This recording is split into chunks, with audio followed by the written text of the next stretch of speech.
Bonjour, je suis présentement au Chutes de Sagard, à l'occasion d'une petite visite chez une bonne amie à moi qui demeure à Petit-Saguenay, avec sa fille de 5 ans et demi, toutes deux étant par ailleurs ici avec moi en ce moment, même si vous ne les voyez pas.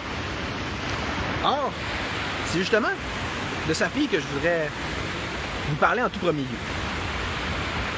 C'est parce que, même, imaginez-vous donc, que même si ça fait vraiment longtemps qu'on s'est pas vu, disons au-dessus d'un an, un an et demi, quasiment 2 ans, c'est quand même spécial de voir qu'elle m'a pas si tôt reconnu, qu'elle me saute dessus, qu'elle me saute d'un bras, on se met tout de suite à blaguer puis à jouer, comme si de rien n'était, comme si le temps s'était à peine arrêté entre la dernière fois qu'on s'est vu puis aujourd'hui. Puis de telle sorte qu'après ça, on redevient complètement inséparables, comme les deux doigts de la main, même que elle me quitte pas d'une semelle, là, et je les colle après moi, elle me lâche pas. Puis ça a toujours été comme ça, parce qu'en plus. Puis pas rien qu'avec cet enfant-là, là, je reviendrai plus tard, là. Mais par exemple, vu que j'ai déjà été en couple avec la fille en question, je me souviens, à un moment donné, je l'avais amené toutes deux souper chez mon père. Il nous regardait, moi puis la fille, puis il disait, la petite fille, on va l'appeler Béatrice, je sais pas. Puis il disait, ouais, mais ça fait combien de temps que vous connaissez? Ça fait 2 semaines. Et il dit, c'est comme si là, que c'était quasiment ma fille, tu comprends? Il dit, ouais, pourquoi tu me parles de ça? Ben, avant de vous expliquer où est-ce que je veux en venir avec ça, un autre petit élément que je veux rajouter, c'est que, en me promenant justement avec la petite Béatrice, là, on joue à cachette, je sais pas trop, de toute façon. C'est l'occuper, sinon c'est elle qui m'occupe. Fait que on se promène un peu dans les rues du Saguenay, puis là, tu sais pas si je tombe chez sur une certaine madame, on va dire Sandra, qui a travaillé pendant 30 ans au village vacances du Saguenay, où j'étais animateur, puis que je m'appelais Fire. Elle me dit, hey, regarde donc, c'est pas Fire! Puis, je veux dire, évidemment, c'est le genre de personne qui était assez bien placée pour se souvenir que c'était toujours comme ça avec les enfants quand j'étais là-bas. Tu comprends? J'étais vraiment une petite vedette, là. C'est pas pour me vanter, là, de dire, ouais, mais en plus, je parlais avec elle, puis elle était là pendant 30 ans. Elle en a vu des animateurs, puis des batchs d'animateurs. Elle disait, dans le temps que vous étiez là, ça, c'était pas mal une sorte de pic. Puis toi, ouais, c'est sûr que c'était quelque chose. Où est-ce que je vais en venir avec ça? Je vais le dire maintenant. Vous trouvez pas? C'est quand même assez spécial de constater ça. Tu sais, il me revient une image quand j'étais animateur, puis je me levais le matin, il y avait un attroupement d'enfants qui attendaient que je sorte du chalet des animateurs. Mais tu sais, comment ça se fait qu'un gars comme moi n'a pas vu son fils depuis maintenant un mois, un an et je sais pas, 3-4 mois, là. Pas parler, couper tout contact, comme si j'étais un matamor, un danger public, puis donc un incompétent avec les enfants, comme si je l'avais pas avec les enfants. Je n'avais déjà tout parlé, là, mais je rappelle parce que, vous allez voir, je vais faire le lien avec d'autres choses. Mais, tu sais, je veux dire, c'est quand même assez incroyable. Tu sais, je sais pas si vous avez vu mon live d'hier, mais c'est pas comme... les gens commencent à le remarquer de plus en plus, là, que c'est pas comme si la DPJ avait l'air particulièrement pressée de retirer les enfants des familles problématiques, réellement.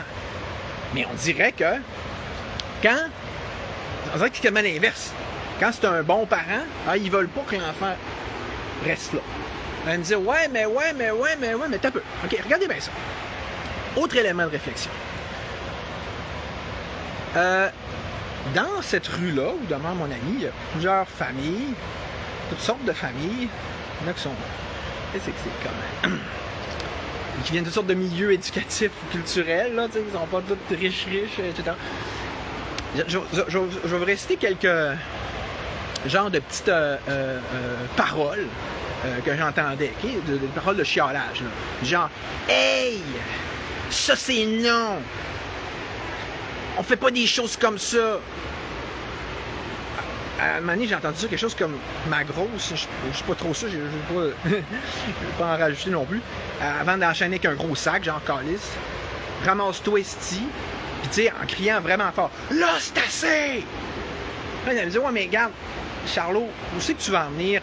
Je veux dire, c'est ça dans toutes les petites familles québécoises, n'est-ce pas? Donc, en d'autres termes, on va appeler ça, moi j'appellerais ça de la violence ordinaire, parce que ça en est. Mais ça, on est habitué. Ça, c'est correct. C'est correct, même, c'est quasiment encouragé. C'est comme un show de boucan, un show de... je suis la femelle dominante de la tribu de primates, là. Même les primates font pas ça, je pense. Mais moi, tu comprends, c'est que ce genre de criage-là, de parlage irrespectueux envers des enfants. Écoute, de parler de cette façon-là, fort comme ça, comme un colon, là, comme tout croche, là, à un enfant. Là. Non seulement j'ai jamais fait ça à mon fils, mais j'ai jamais fait ça à aucun enfant, ni comme prof, ni comme clown, ni comme animateur, ni comme rien. Avec les enfants des autres, tout de suite, comme je vous dis, c'est mathématique. En fait, c'est même magnétique. Okay? Fait que là, on se retrouve dans une situation où c'est quoi le fuck? Parce que, tu sais, moi, la raison qu'ils ont mis, moi, ils ont dit violence psychologique. Mais ça veut dire que là, tout ce que je viens de vous décrire, ça c'est... Pour eux, c'est pas de la violence psychologique, là, c'est genre la famille de colons dont je parle.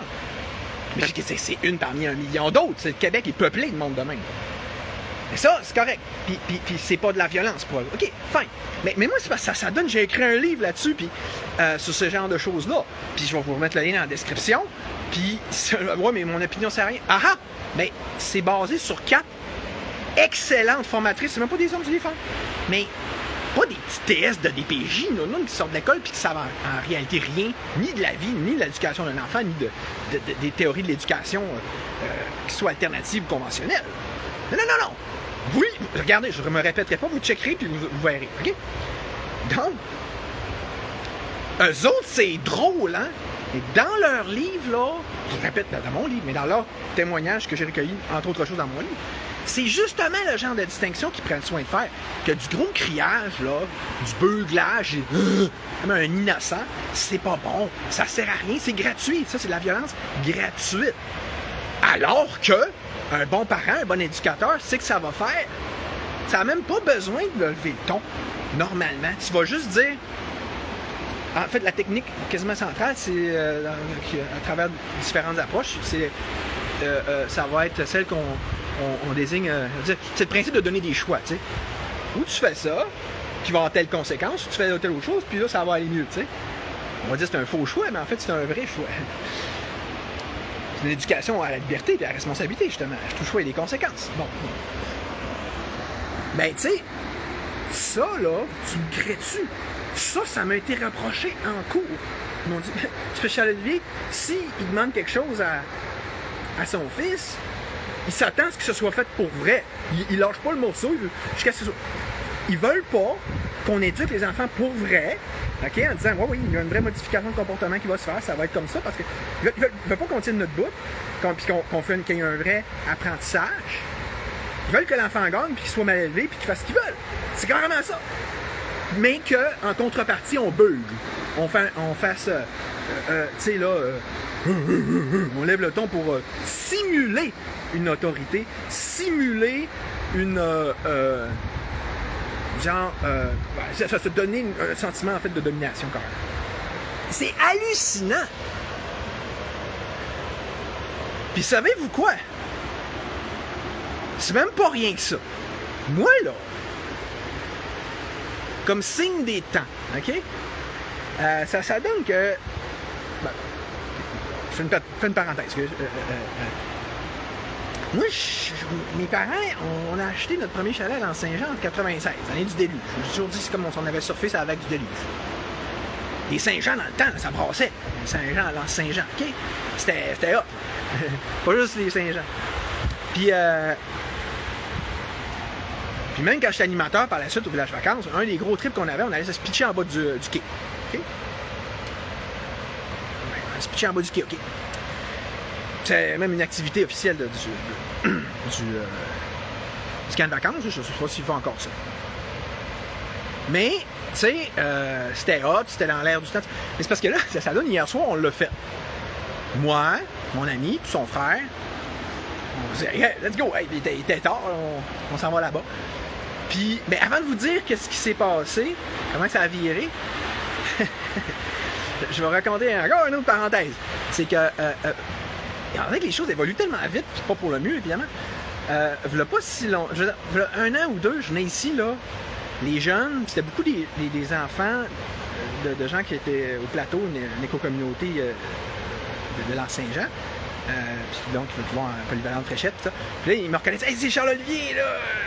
Le libertaire, là, puis qui est contre l'immigration de masse. Puis, tu sais, c'est comme une petite vedette, puis ça s'est vu, vraiment. Tu sais, surtout à Petit Saguenay, mais tu sais, au moins d'où à l'Anse-Saint-Jean l'hiver, c'était ça aussi. Tu sais, je suis comme, voyons. Puis la fille d'une amie, elle me dit, bah oui, t'es vraiment connu ici. Ok, cool. Peut-être à cause de ce que je vous ai dit, au niveau des plateaux. Mais, tu sais, hey, dans l'espace d'un an ou deux, ça revirait tout de bord. On dirait que c'est comme une autre batch de jeunes, c'est une autre génération, si on veut. Écoutez ça. Comme je vous dis, on s'en va se jeter en bas du quai. Tu sais, ça a l'air suicidaire là même, mais c'est pas ça. Je veux dire, c'est comme vraiment. Il est pas vraiment en haut, là. C'est comme peut-être 4-5 mètres, je sais pas, là. Puis tu pitches en bas, puis c'est drôle. L'altitude fait d'être noire, c'est spécial. Mais tu sais, en y allant, qu'est-ce qu'on a fait? On riait, on parlait fort, on avait du fun, on blaguait. Tu sais, genre, on faisait un peu les clowns parce qu'on voyait qu'il y avait des jeunes. Fait qu'on j'étais maquillé un peu tout croche, là, parce que la petite, elle m'avait entrepris à ce niveau-là aussi, justement. Fait que là, puis on fait faire des. On fait. Ça veut dire, on lance des feux d'artifice, ok? C'est cheap, là, tu sais. Mais c'est pas ça! Ah oui, puis, j'ai un autre petit élément avant de vous délivrer le punch. C'est que, pour y aller, on s'en va, moi, mon ami, puis la petite, donc, c'est les roches. Moi, je marche nu-pied, mais c'est pas des grosses roches, c'est comme. J'ai vraiment vu pire, là, moi, là. Mais il faisait un petit peu pas noir, mais tu sais, c'était comme pas. C'était assez sombre, il devait être à 10h, je sais pas, là. On marchait, on s'en allait sur le bord de la plage, puis faire envoler des feux d'artifice, maudit. Ah non, c'est pas ça. Là, ils se sont mis tout à appeler en rafale quelqu'un. Une autre fille que je connais bien, là, de Petit Saguenay, on va l'appeler, je sais pas, Delcedora. Puis là, une chance que je la connaissais bien. Elle arrive, elle dit, hey, non, c'est Charles-Olivier, ça? Je dis, ouais, hey, ça fait longtemps que je t'avais vu, longtemps que t'étais venu, ben oui, ben. Là, les flots, là, ils disaient, hey, tu sais, mettons, la mère de la petite, on va l'appeler, je sais pas, moi, Suzanne. Il dit, parce qu'il y a, c'est un petit village, je connais tout. Suzanne est avec sa fille, là, avec un gars bizarre, là. Là, ils font sauter les feux d'artifice, pas de permis, puis, tu sais, il y a des roches, c'est dangereux, on est inquiet pour la sécurité de la fille, il faut rappeler la DPJ, je vous jure, c'est arrivé. Hey, j'hallucine! Des flots! Des maudits... Hey! C'est même pas sorti de l'école! Ça se pense pour des adultes, pis ça nous donne des leçons, pis ça nous met à notre place! Hey! Tu vois qu'ils ont été brainwashés, eux autres communistes, comme faux, là. Mais vous voyez ce que ça fait?